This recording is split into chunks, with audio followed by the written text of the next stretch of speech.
Salam kerahiman. Hari ini kita ketemu lagi dengan topik Aku Haus. Sudah yang ke-13 ya, sudah banyak. Sudah hampir selesai. Tema hari ini, Yesus minta penderitaan. Nanti akan bahas beberapa nomor dari diary-nya Suster Faustina, di mana memang dengan jelas Yesus berkata kepada Suster Faustina, justru dia meminta penderitaan-penderitaan. Kalau mau dilihat di nomor 1612. Di sana Yesus katakan, Aku membutuhkan penderitaan-penderitaanmu untuk menyelamatkan jiwa-jiwa. Kita lihat refleksi ke diri kita masing-masing ya. Dalam hidup kita, nggak ada yang nggak pernah mengalami penderitaan. Setiap dari kita ada yang pernah mengalami penderitaan, ada yang sedang menderita, tapi juga ada kemungkinan akan menderita. Itulah suatu kehidupan fakta hidup di dunia ini. Dunia yang fana, kita masih harus berjuang, kita hidup dalam peziarahan. Dan di satu pihak, Yesus minta kepada Suster Faustina, Aku membutuhkan penderitaan-penderitaanmu untuk selamatkan jiwa-jiwa. Nah, kalau kita menderita, bukan semata-mata Tuhan nggak sayang, nggak lindungi. Tapi melalui kata-kata ini memang Tuhan bisa memakai kita juga untuk mengalami sesuatu penderitaan.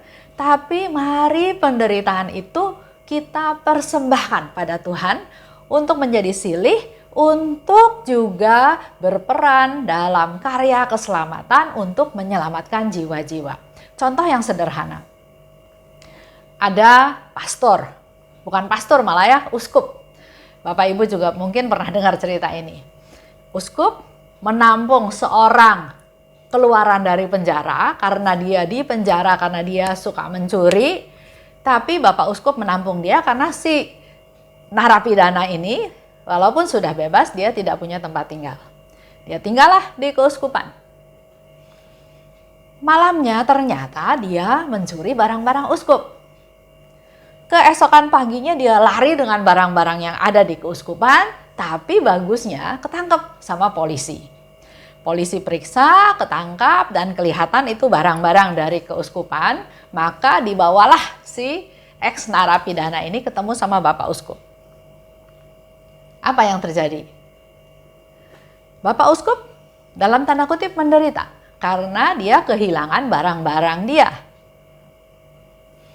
Tapi reaksi dari Bapak Uskup justru melalui penderitaan ini dia selamatkan jiwa si narapidana tersebut. Dengan cara dia bilang sama polisi, si ex narapidana ini bukan mencuri barang saya. Saya memang memberikan barang itu kepadanya. Bahkan ada satu lagi barang yang mau saya beri tapi kamu udah keburu pergi. Itu yang dikatakan kepada si ex narapidana. Karena Bapak Uskup tidak menuduh dia mencuri, maka ya urusannya selesai. Polisi juga selesai urusannya. Tapi yang menjadi tanda tanya besar dari si ex narapidana ini adalah, kok saya jelas mencuri tapi saya nggak diadili, saya nggak dihukum, saya nggak dihakimi, nggak dituduh. Tapi malahan uskup ini justru memberikan belas kasihnya. Tidak menuduh dia, bahkan berbuat yang sebaliknya. Melalui peristiwa itu, si ex narapidana ini malah menjadi sadar. Sadar akan kesalahan dia dan dia minta ampun, dia bertobat. Bukan karena dipaksa untuk bertobat, tapi dia punya kesadaran untuk bertobat. Dan malah dia hiduplah melayani Bapak Uskup sampai tua. Kalau mau cerita lagi yang lebih konkret. Contoh ya, ada suami istri. Suaminya melakukan kesalahan, perselingkuhan, dia pergi sama perempuan lain. Si istri merasa marah, merasa kecewa, dia menderita. Dia malu sama tetangganya karena suaminya pergi sama orang lain dengan anggapan mungkin istrinya lebih jelek, istrinya lebih tua, istrinya nggak cantik. Banyak perasaan negatif yang dia tanggung. Dilihat sama tetangganya, dianggapnya dia nggak bisa melayani suami, sehingga suaminya pergi sama perempuan lain. Pokoknya tuduhan-tuduhan negatif. Dan itulah penderitaan yang dia tanggung. Malu sama tetangga. Nah, ini dia tanggung, penderitaan ini dia tanggung. Yesus bilang, engkau menderita untuk menyelamatkan jiwa. Suatu saat, suaminya sakit. Nggak ada yang urus, termasuk si perempuan itu juga nggak urus. Akhirnya si istri ini tergerak oleh belas kasih.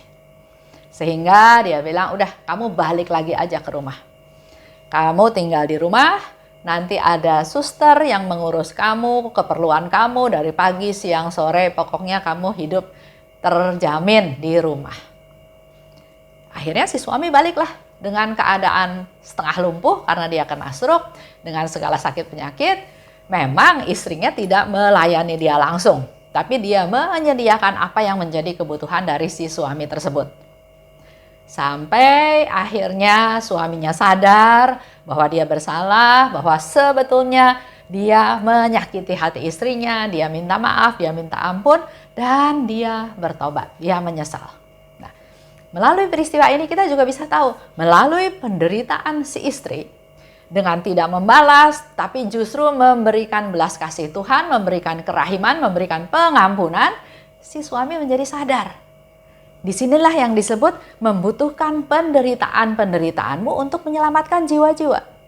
Dengan sikap istrinya yang seperti itu, si suami bertobat dan jiwanya diselamatkan. Dengan sikap Bapak Uskup, si ex-narapidana ini juga jiwanya diselamatkan menjadi orang yang baik, menjadi orang yang benar. Dan Suster Faustina juga menulis ya tentang penghiburan dari penderitaan. Jadi kalau tadi di 1612 Yesus minta penderitaan untuk selamatkan jiwa-jiwa, di sini saya juga mau kasih beberapa contoh di mana Suster Faustina juga menulis bahwa melalui penderitaan ada penghiburan. Kita lihat ya di 1635. Yesus memerintahkan kepadaku untuk menulis semua ini, guna memberikan penghiburan kepada jiwa-jiwa lain yang akan mengalami penderitaan-penderitaan yang sama. Yesus minta supaya Faustina menulis. Karena justru melalui hal yang dialami itu akan memberikan penghiburan kepada jiwa-jiwa lain. Dikatakan, kasihku tidak akan memperdayakan seorang pun. Itu ada di nomor 29. Jadi memang buat Bapak Ibu ketahui bahwa sering sekali ada omongan orang bahwa kamu kan sudah baik, kok kamu hidupnya susah terus? Kamu kok sudah melayani, sudah mengalah, sudah ini, tapi kok kamu hidupnya menderita terus, hidupnya miskin terus? Omongan-omongan itu bisa menyesatkan. Kita sering ya dengar ya. Atau juga bilang, jangan dekat-dekat orang itu lagi sial, orang itu rugi terus, orang itu gagal terus, nanti kita ke bawah rugi, ke bawah sial. Ada kata-kata seperti itu. Nah, tapi Yesus melalui nomor 1635 bilang kepada Suster Faustina supaya menulis semua itu guna memberikan penghiburan kepada jiwa-jiwa lain yang akan mengalami penderitaan yang sama. Mungkin ada penderitaan-penderitaan yang kita alami sama dengan apa yang Suster Faustina alami. Penghinaan, salah paham, dikerjain, ya banyak hal. Pengalaman-pengalaman itu Yesus minta Suster Faustina tulis supaya menjadikan penghiburan buat kita-kita yang juga mengalami penderitaan yang sama. Dan Yesus katakan dengan jelas di nomor 29, kasihku tidak memperdayakan seorang pun. Jadi kasihnya Tuhan itu murni, sungguh-sungguh. Nah, nomor 2 ya, Suster Faustina menginginkan dan merindukan penderitaan. Jadi tadi nomor 1 bicara tentang penghiburan melalui penderitaan. Yang nomor 2, Suster Faustina justru menginginkan penderitaan tersebut. menginginkan dan merindukan persembahan. Bapak Ibu bisa lihat di 1663. Oh Kristus, menderita demi Engkau adalah kesukaan hati dan jiwaku. Kalau Suster Faustina bisa menderita demi Tuhan, itu menjadi kesukaan. Contoh ya, saya juga kan pernah cerita dulu bahwa saya bekerja, saya diminta untuk kasih seminar kerahiman ilahi di NTB, ya di Flores. Saya pergi ke sana, saya sudah melakukan prosedur izin cuti saya, tapi begitu sampai di sana, Direktur HRD bilang, izin cuti nggak disetujui, pulang saat ini juga. Saya nggak mungkin pulang, saya ada di tengah-tengah seminar dengan peserta yang lebih dari 1.000 orang. Mana tanggung jawab saya kalau saya pulang? Dan juga nggak bisa secepat itu pulang, karena kan pesawatnya juga ada jadwalnya, ada jamnya. Jadi saya bilang saya nggak bisa pulang, paling cepat pulang setelah saya selesai seminar. Konsekuensinya, saya bisa diproses, saya bisa di PHK, macam-macam. Ya sudah. Tapi terus saya bilang, kalau memang ini Tuhan izinkan terjadi, saya juga harus belajar bisa menerima, bisa melepas apa yang sekarang saya pegang. Posisi yang tinggi, gaji yang besar, saya melayani Tuhan, saya memberikan seminar, dan resikonya kehilangan pekerjaan. Dengan segala macam konspirasi ya dari orang-orang di kantor sana. Jadi ya itu, sudah. Resiko terjelek, saya akan diberhentikan. Dan betul, pada waktu saya pulang, mulailah diproses. Ibu Esther sudah masuk umur pensiun, padahal waktu itu belum. Bahkan sekarang pun menurut saya belum merasa sudah tua, walaupun sudah 65 ya. Nah itulah pemikiran-pemikiran manusia yang beda. Tapi justru melalui proses ini dengan sudah ikut devosi kerahiman ilahi, lebih berserah, lebih ya udah kalau memang ini izin Tuhan, ya sudah saya terima. Karena kalau Tuhan nggak izinkan, nggak bakal terjadi. Walaupun banyak orang yang berusaha menyingkirkan saya. Tapi kalau melalui peristiwa ini saya harus berhenti, harus ada PHK dini dan lain-lain, saya belajar terima. Seperti yang dikatakan oleh Suster Faustina, menderita demi Engkau adalah kesukaan hati dan jiwaku. Bukan hanya di PHK. Selama proses PHK tersebut kan tetap masih harus kerja 1 bulan, 2 bulan ya. Karyawan saya, bukan karyawan langsung lah ya, bawahan, berbisik-bisik, nggak tahu malu ya Ibu Esther, masih aja kerja terus katanya gitu. Padahal perusahaan udah nggak mau dia. Itu omongan kan masuk ke kuping. Tapi karena saya nggak merasa bersalah apa-apa, saya juga nggak merugikan perusahaan, saya ambil hak cuti saya. Tapi kalau diproses seperti itu ya sudah, belajar menerima. Lanjut ya. Perpanjanglah penderitaan-penderitaanku sampai tidak terbatas, sehingga aku dapat menunjukkan bukti kasihku kepadamu. Suster Faustina justru minta, perpanjanglah penderitaan-penderitaan, supaya justru melalui penderitaan aku dapat menunjukkan bukti cintaku padamu. Bukti cintanya Suster Faustina pada Tuhan. Semua yang ditimpakan oleh tanganmu kepadaku akan ku terima. Jadi enggak dipilih-pilih. Tuhan yang ini saya nggak mau, Tuhan yang ini saya mau. Enggak. Apapun yang terjadi, seizin Tuhan, akan ku terima. Cintamu ya Yesus sudah cukup bagiku. Jadi melalui segala macam penderitaan, begitu pula yang mungkin kita alami, yang menjadi satu pegangan, yang menjadi satu patokan dari Suster Faustina adalah saya tahu Tuhan cinta saya. Dan cintanya Yesus padaku sudah cukup. Jadi dia nggak terlalu peduli lagi dengan penderitaan yang harus dia alami, karena dia punya satu pegangan. Cinta Yesus padaku, itu sudah cukup. Begitu pula kita harus bisa punya iman seperti itu. Jangan terjebak di masalah-masalah, tapi yang harus kita pegang adalah saya punya Tuhan, Tuhan mengasihi saya, Tuhan menjaga saya, Tuhan beserta saya, itu sudah cukup. Jangan terpengaruh oleh hal-hal yang sifatnya sementara dan duniawi. Aku akan memuliakan engkau dalam kesendirian dan kegelapan. Pada waktu dia sendiri, pada waktu dia dalam kegelapan, dia nggak berkeluh kesah. Tapi dia tetap memuliakan Tuhan, dia tetap memuji Tuhan. Dalam kesusahan dan ketakutan, pada saat dia mengalami susah, pada saat dia mengalami takut, dia pun terus memuliakan Tuhan. Dan dalam penderitaan dan kepahitan, dalam rintihan roh dan kepedihan hati. Jadi penderitaan-penderitaan yang dialami oleh Suster Faustina di sini dinyatakan ya. Dalam kesendirian, dalam kegelapan, dalam kesusahan, dalam ketakutan, dalam penderitaan, dalam kepahitan, dalam rintihan roh, dan juga termasuk dalam kepedihan hati. Itu semua dia terima, dia alami, tapi justru melalui hal-hal tersebut dia terus memuliakan Tuhan.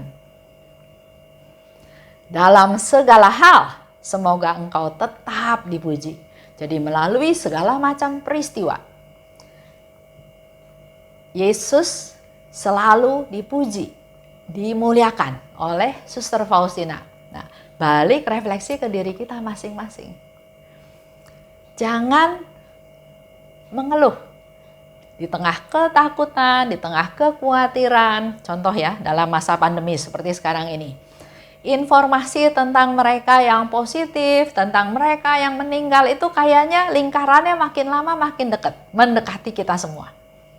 Dan ada satu percakapan ya dengan saudara-saudara saya. Dia tanya, takut nggak dengan menghadapi keadaan seperti ini?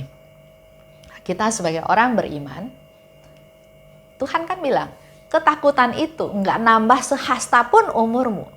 Jadi serahkan pada Tuhan, berserah pada Tuhan, memuliakan Tuhan, dan kita tahu Tuhan lindungi kita semua.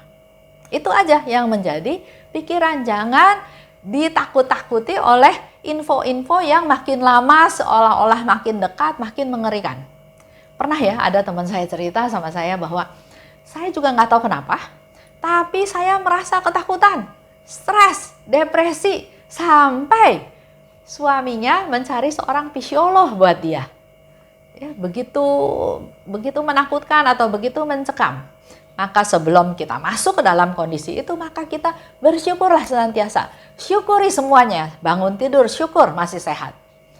Bangun tidur, syukur masih sehat. Ke dapur nggak ada apa, bersyukur masih ada beras walaupun udah nggak ada lauk pauk. Syukuri semuanya. Dengan bersyukur kita menjadi bahagia, menjadi sukacita. Sama ada satu sharing seorang Romo ya, dia sudah pernah kena COVID. Dia bilang, pikiran stres, khawatir, takut, itu semua justru membuat imunnya turun. Contoh konkretnya, dia dites yang kedua ya, sudah ada di rumah sakit. Di tes yang kedua, nah sambil menunggu hasil tes, padahal dia sudah sehat. Menunggu hasil tes di tensi. Tensinya tinggi, 160 ya, 160, 100 atau berapa, pokoknya tinggi. Tapi begitu hasil tesnya keluar dan disebut negatif, dites lagi tensinya cuma 120, 80. Di situ membuktikan bahwa pikiran kita mempengaruhi seluruh kesehatan kita. Maka kembali lagi, sebagai orang beriman kita berpikir positif aja. Serahkan semua pada Tuhan. Tuhan yang atur, Tuhan yang pelihara, Tuhan yang jaga, Tuhan yang lindungi. Tapi kitanya pun harus melakukan hal-hal yang memang harus dilakukan. Bukan berarti Tuhan lindungi terus kita langgar prokes ya. Bukan seperti itu. Jadi kita lakukan bagian kita, tapi selanjutnya serahkan semuanya pada Tuhan. Dalam segala hal, Suster Faustina katakan, semoga engkau tetap dipuji.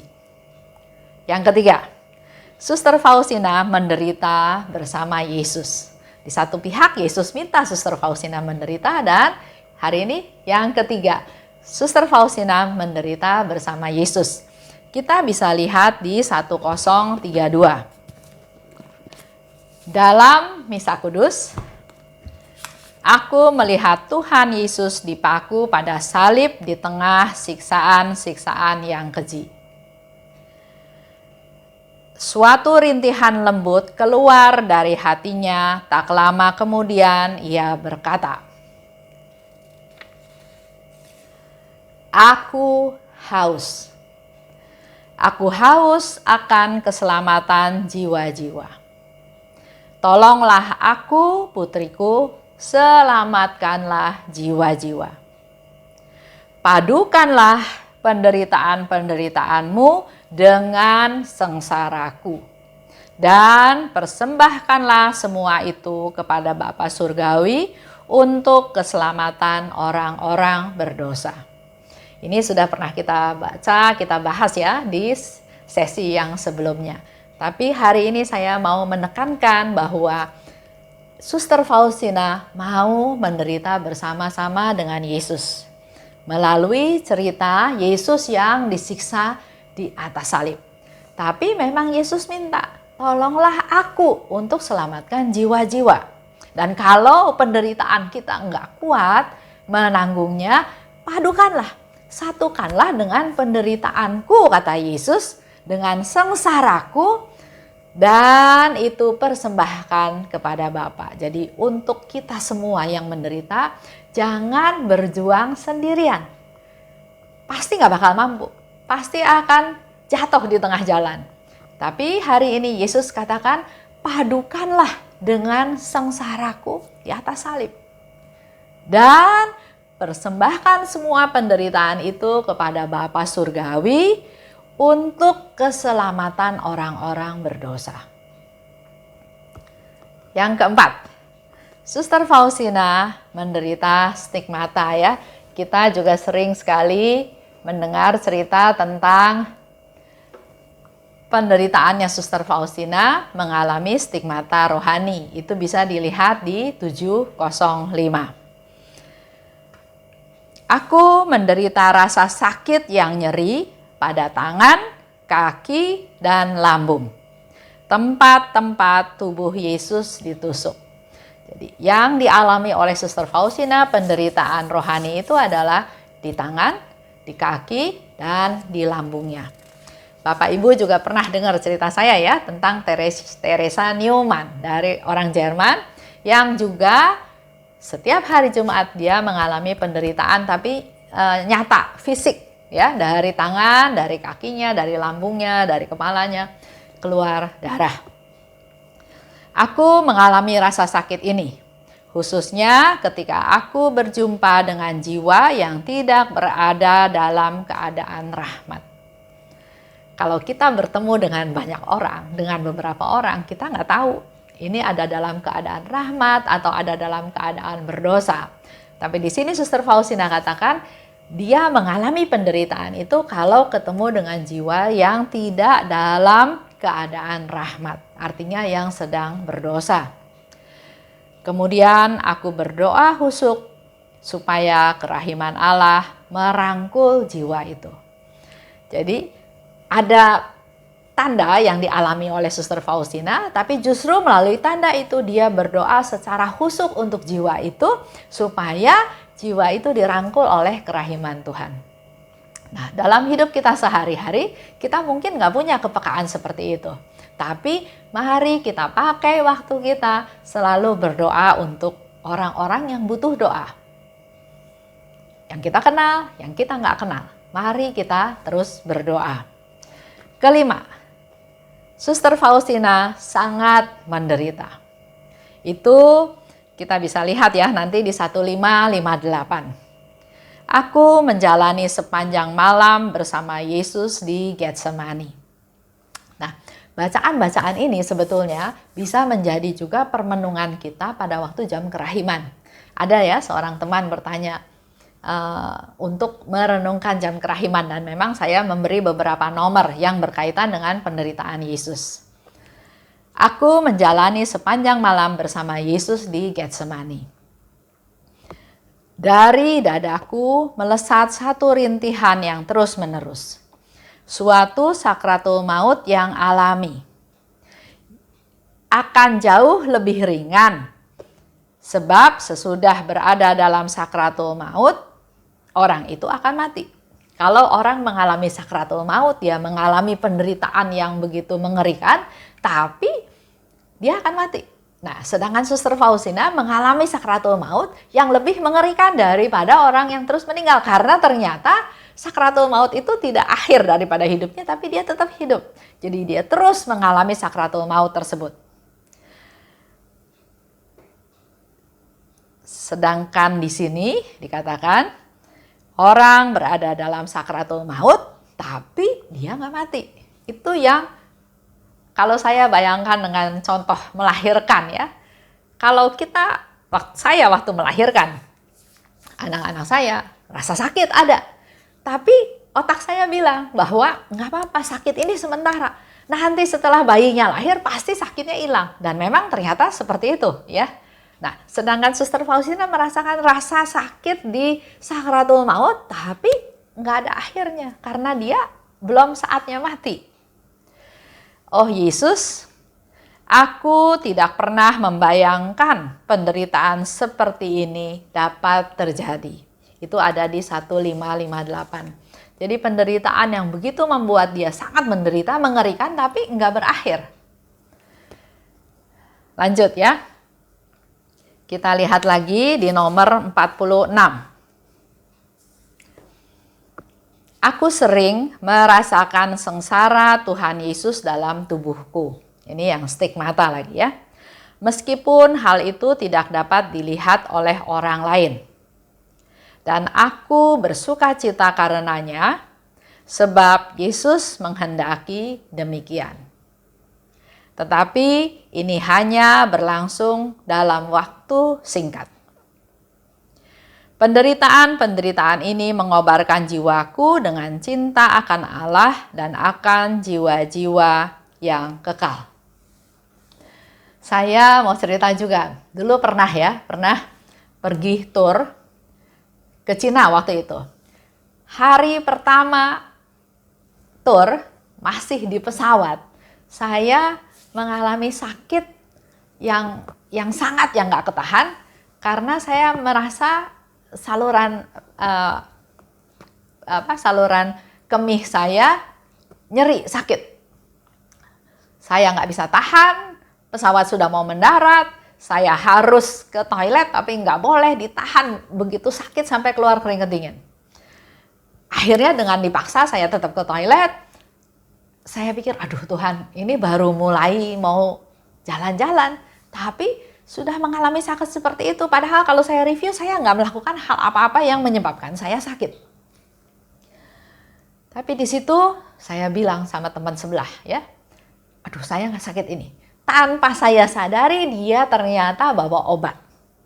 Dia bilang ini ada beberapa obat. Sebelum saya pergi saya ke dokter bawa obat. Obat flu, obat batuk, obat nyeri, obat segala macam. Kasih ke saya, syukur, puji Tuhan. Tapi masih sakit, nggak ketahan. Sampai ke hotel, suami saya juga ngomel, kok saya nggak bawa obat ya, saya juga nggak tahu kenapa bisa sakit seperti ini. Tapi di dalam doa itu saya doa, Tuhan, kalau Tuhan izinkan hal ini terjadi, maka kuatkan saya Tuhan untuk menanggung sakit ini. Udah, saya tidur. Besok paginya waktu saya bangun sehat tanpa keluhan apapun.